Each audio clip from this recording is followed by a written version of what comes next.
We're talking travel this morning with Dan Schmier, who is also known as Dan the Travel Man. He's a travel agent with All Star Cruises and Travel. Dan, welcome. Good morning. Who are you buying your travel from? I guess that's what the question is this morning. Do you know who you're dealing with, right? Yeah, very, very important. You know, consumers spend huge amounts of money on travel, and you need to know who you're giving your credit card to. Something very important when you do buy travel, there are some credentials you're looking for in the person or the company you're buying from.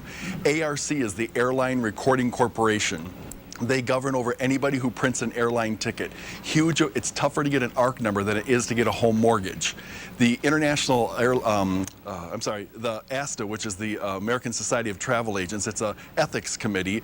CLIA, Cruise Line International Association, they govern over people who sell cruises the same way ARC governs over people who do airline tickets. And IATAN, the International Association of Travel Agent Network, is another association as well.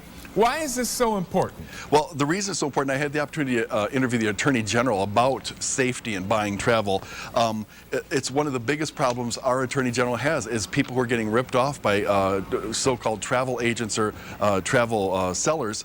Besides the list I listed above, you only buy travel locally. He said once you give your credit card over a state line, his hands get tied. You have to buy travel from a local person, and never buy a promise. You only buy exact reservations, exact confirmations, and exact sailing date. You never buy a promise of something that over the next 2 years you can get. Dan, just a few seconds left. Can you take us away somewhere inexpensive and warm? Yeah, get out of here. 27 degrees here.